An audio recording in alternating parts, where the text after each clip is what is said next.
Our next match, xDope versus xZoro. Now, that matchup, again, I'm kind of excited to see because we haven't really seen a huge amount of xZoro against top-tier Scarecrows, really. And the fact that xDope plays a very tidy Scarecrow, I would sort of expect to see Scarecrow versus Atrocitus because of just the way Scarecrow kind of just fits that really well. He has a couple of unique answers around Atrocitus' defensive options, but do you think that's a decent matchup for Scarecrow at all?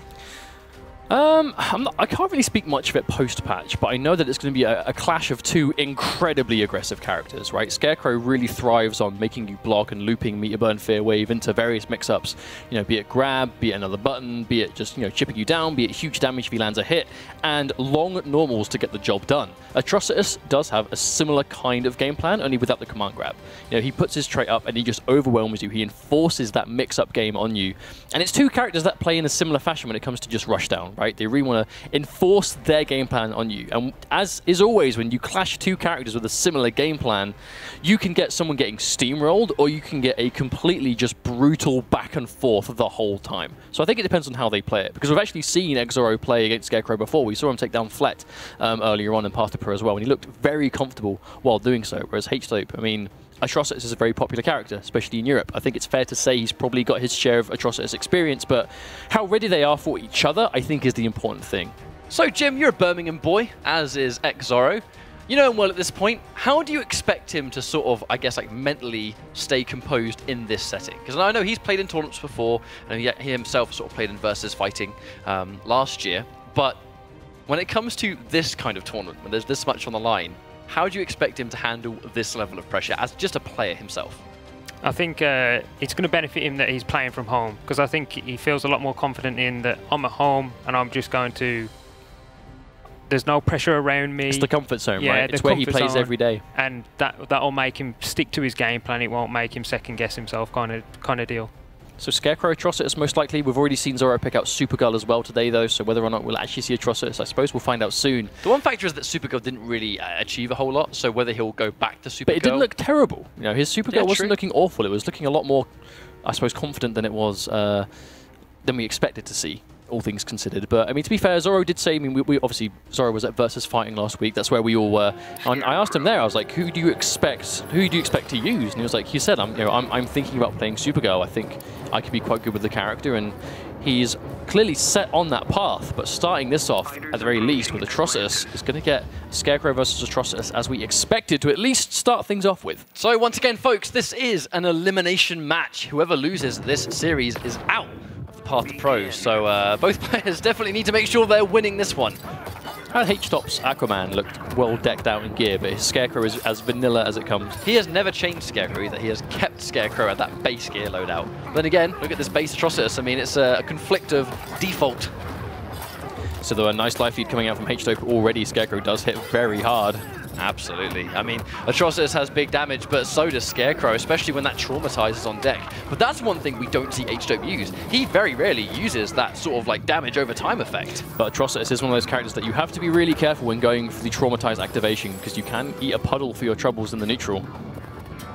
Puddle for your troubles. I like that. It is the truth. Plus frames. Instant jump 3. I think that must have been a command grab attempt that he just fumbled. That might be a sign of nerves. I mean, if it is, that's not what we want to be showing now. This is loser's bracket action. Gets opened up by the low. Sorry, with a nice, actually, return. He was very down on life that entire time, but able to bring it back. That's one thing that everyone, if you're a UK guy and you've played against xZoro, you know that he has no fear. Like, he is not afraid to just commit to that 50-50. Are you distressed? No, but I think you might be in this current situation. That was a good quote. Maybe it should have been in the game, but he spends 1 bar to get some of that health back. I mean, I'm distressed when I fight against an Atrocitus that is willing to just mix you up to the cows come home. Distressed is the exact description of how you feel to play against someone that is willing to just be this aggressive. But it works for Zoro. That's what got him this far, and he's sticking to his guns. He's using it to his advantage. Oh. At this stage, he just needs to pop his Fear Toxin, and now he's probably going to go in for like a teleport or something, or just try and get in. But the damage, he took a little bit of damage, but could have always taken more for sure. But at that point, like, you are very much already gone. There's nothing else you can do in that situation if he just wants to get near you. It's a question, how much damage can you do to him before he finishes you off? All the lows could open up again. No fuzzy. Goes in for the restand. On again, and at that point, because Zoro has gone for so many just raw low puddle or overhead, he's just not He's just trying to now guess high or low. Although, does momentum start? There's the push block. Gets the free activation. This could be disastrous for HDope, but the orb misses. HDope was walking from one side of the wall to the other, but the cat keeps him alive. Push block. Cat again. Delayed wake up.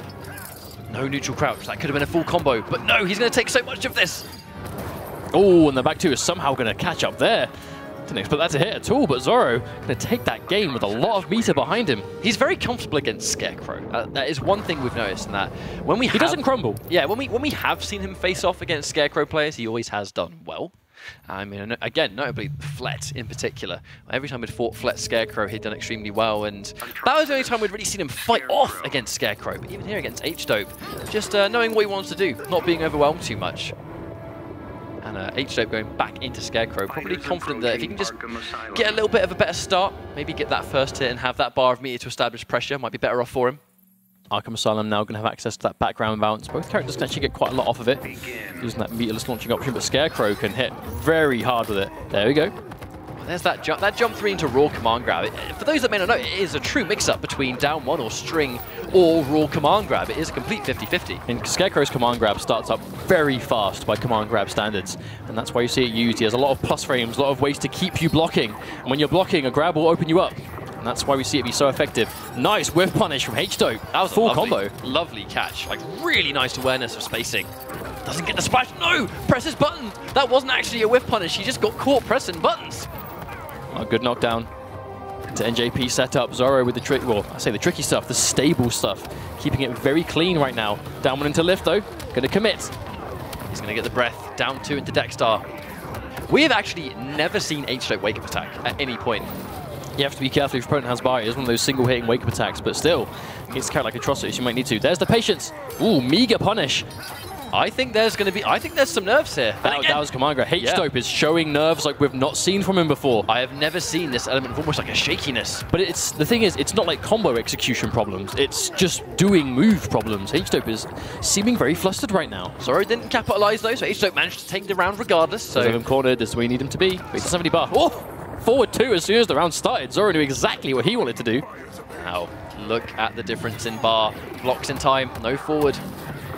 Oh no, he can't meter burn back 3 because he didn't have the meter for it. And there's that loop. Zoro will stick to it as long as he can. He has 4 bars as well. And there we go, opens him up with the overhead. He just commits once more. Another low puddle. Oh, misses the setup. There's a meter burn.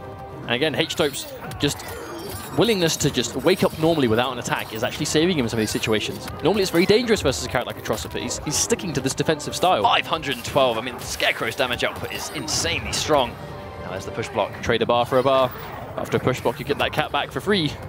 But half of it's already gone. Good knowledge on the push block from HDope. But he's got no bar left. That's why he has to be worried. Oh, wow, whiff punish! No combo! I think maybe he almost deliberately wouldn't do it because we know that HDope has a crash still, but meter advantage in the terms of xZoro. Oh, he's going to meter burn the forward 3.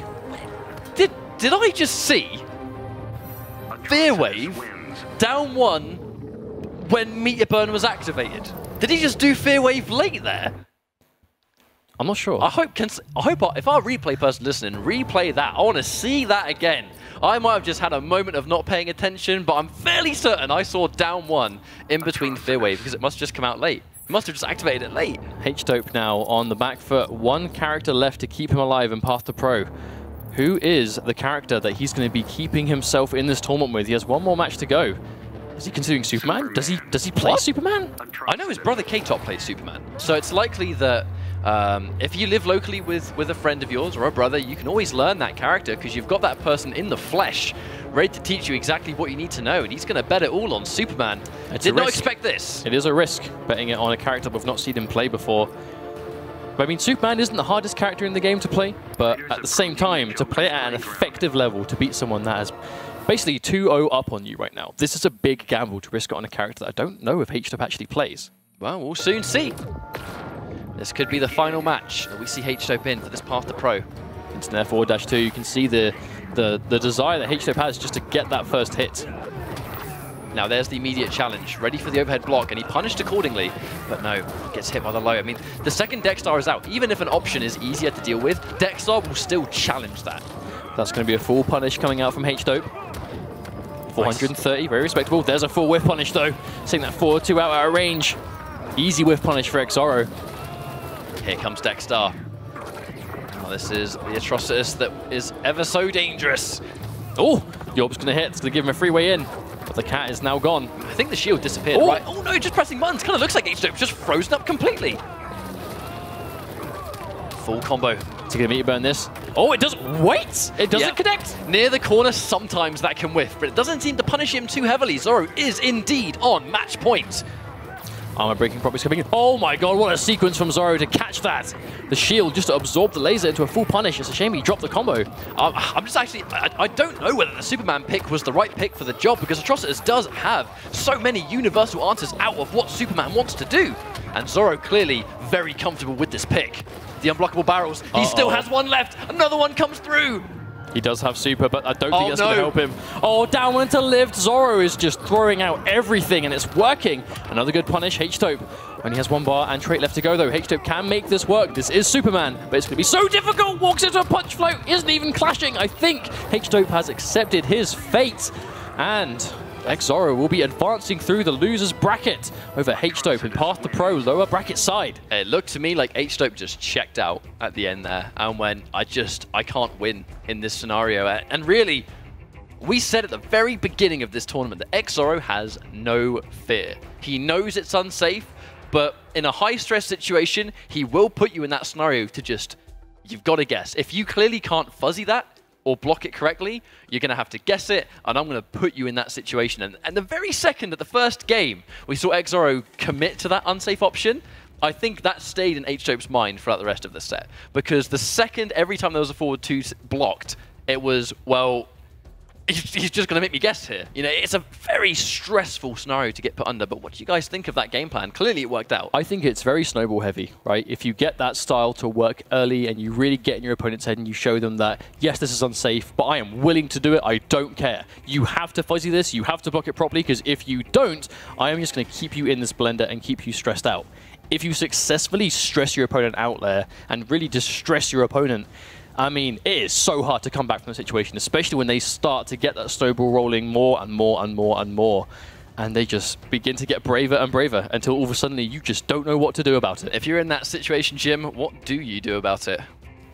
I mean, you've just got to accept it, haven't you? Accept your fate. Accept your fate and kind of just weigh your resources afterwards and then make the adjustment. We just saw right there. Sorry to interrupt. Right, I'm positive I saw that. He down one in front of the fear wave. He down one in front of the fear wave, but I think he must have just done it late. But it was, you just don't see that connect all the time. But at the last minute right there, I mean, clearly it's a game plan that works. And in a high stakes, high pressure tournament scenario, forcing them to guess is very scary.